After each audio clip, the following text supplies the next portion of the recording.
Assalamualaikum warahmatullahi wabarakatuh. Perkenalkan, nama saya Aditya Wardana.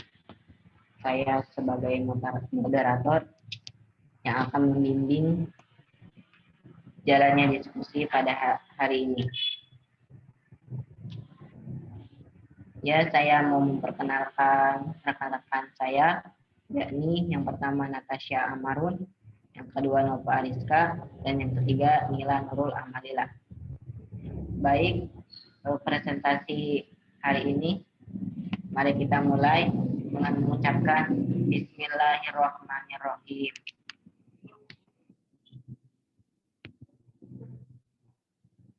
Materi pertama yang akan disampaikan oleh Saudari Natasha Amarun. Waktu dan tempat kami persilakan. Terima kasih Saudara Adit. Saya akan menjelaskan prinsip ekonomi. Pengertian dari prinsip ekonomi adalah langkah-langkah yang dilakukan manusia dalam memenuhi kebutuhannya dengan pengorbanan tertentu untuk memperoleh hasil yang maksimal. Prinsip sistem ekonomi ini terbagi menjadi 3 sistem, yakni pertama, prinsip dari sistem ekonomi kapitalis. Prinsip ini terdapat kebebasan memiliki harta secara perorangan, kebebasan ekonomi, persaingan bebas, dan ketidaksamaan ekonomi. Yang kedua, prinsip dari sistem ekonomi sosialis. Prinsip ini terdapat hak milik atas alat-alat produksi oleh koperasi-koperasi sertifikat pekerja, badan hukum, dan masyarakat lain. Proses ekonomi berjalan atas dasar mekanisme pasar, perencanaan ekonomi sebagai pengaruh dan pendorong dengan usaha menyesuaikan kebutuhan individu. Yang ketiga, prinsip dari sistem ekonomi Islam. Prinsip ini terdapat kebebasan individu, hak terhadap harta, ketidaksamaan ekonomi dalam batasan, kesamaan sosial, keselamatan sosial, larangan menumpuk kekayaan, larangan terhadap institusi antisosial, dan kebijakan individu dalam masyarakat.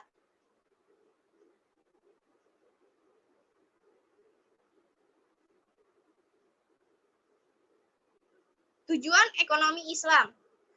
Tujuan dari utama ekonomi Islam ini adalah merealisasikan, menyatakan tujuan manusia untuk mencapai kebahagiaan dunia dan akhirat, falah, serta kehidupan yang baik dan terhormat. Al-Haya Al-Tayyibah.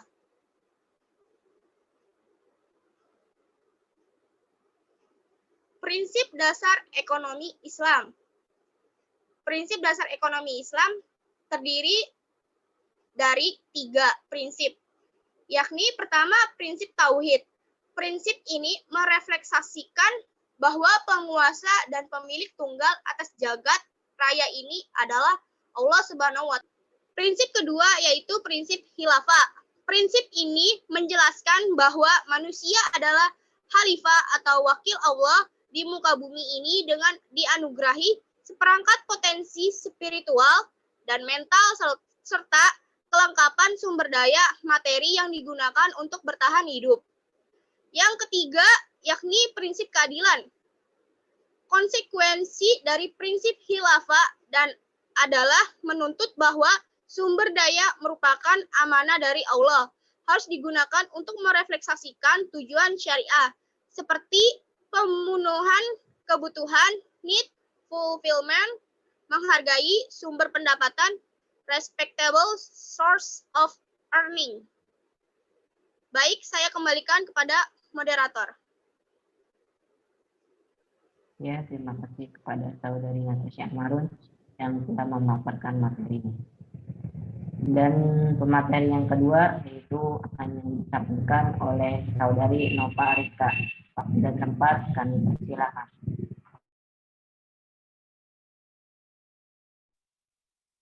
Baik, terima kasih kepada moderator. Perbedaan sistem ekonomi Islam dan sistem ekonomi lain. Yang pertama, ada asumsi dasar atau norma pokok. Dalam sistem ekonomi Islam, asumsi dasarnya adalah syariah Islam. Diberlakukan secara menyeluruh, baik terhadap individu, keluarga, kelompok masyarakat, usahawan, maupun penguasa atau pemerintah, dalam memenuhi kebutuhan hidupnya, baik untuk keperluan jasmania maupun rohania. Yang kedua adalah prinsip ekonomi Islam, yaitu penerapan asas efisiensi dan manfaat dengan tetap menjaga kelestarian lingkungan alam.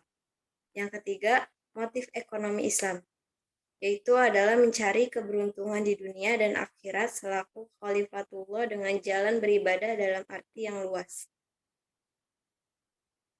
Adalah dasar-dasar dan sumber hukum ekonomi Islam. Yang pertama adalah bertujuan untuk mencapai masyarakat yang sejahtera baik di dunia dan di akhirat. Tercapainya pemuasan optimal berbagai kebutuhan baik jasmani maupun rohani secara seimbang, baik perorangan maupun masyarakat. Selanjutnya, hak milik relatif perorangan diakui sebagai usaha dan kerja secara halal dan dipergunakan untuk hal-hal yang halal pula. Kemudian dilarang menimbun harta benda dan menjadikannya terlantar. Lalu dalam harta benda itu terdapat hak untuk orang miskin yang selalu meminta, oleh karena itu harus dinafkahkan sehingga dicapai pembagian rizki. Selanjutnya pada batas tertentu, hak milik relatif tersebut dikenakan zakat, lalu perniagaan diperkenankan akan tetapi riba dilarang, dan tiada perbedaan suku dan keturunan dalam bekerja sama yang menjadi ukuran perbedaan adalah prestasi kerja. Selanjutnya,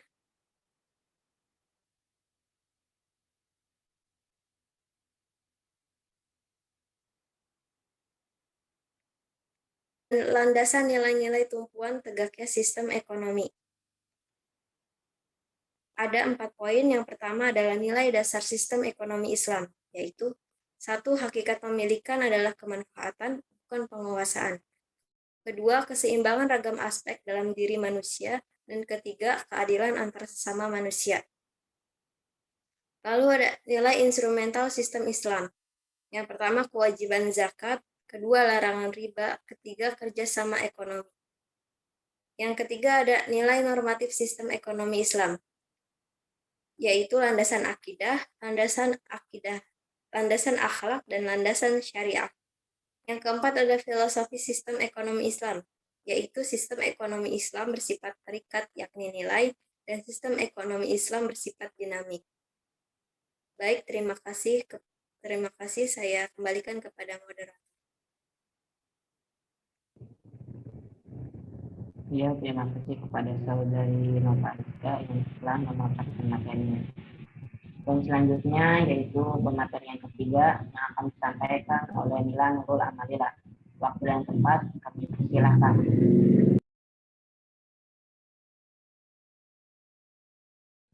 Terima kasih kepada moderator. Selanjutnya, sumber-sumber hukum kegiatan ekonomi syariah. Yang pertama, ada Al-Quran. Yang kedua, hadis dan sunnah. Yang ketiga, ijma. Yang keempat, ijtihad.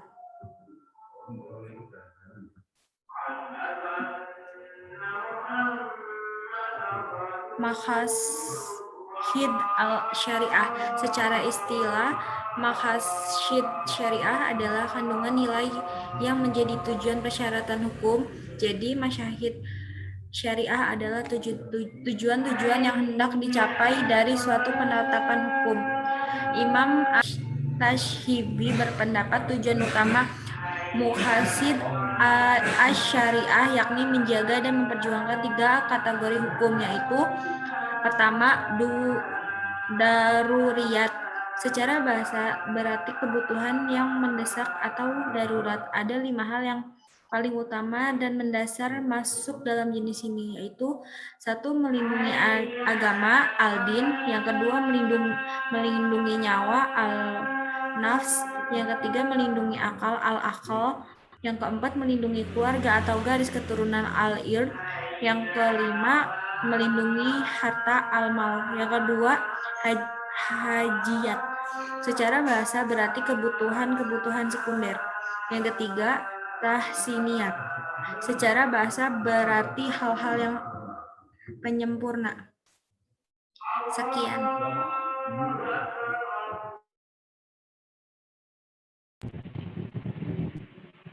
Sekian dari kelompok kami. Mohon maaf jika ada kekurangan, mohon dimaafkan. Wabillahi taufiq wal hidayah. Wassalamualaikum warahmatullahi wabarakatuh.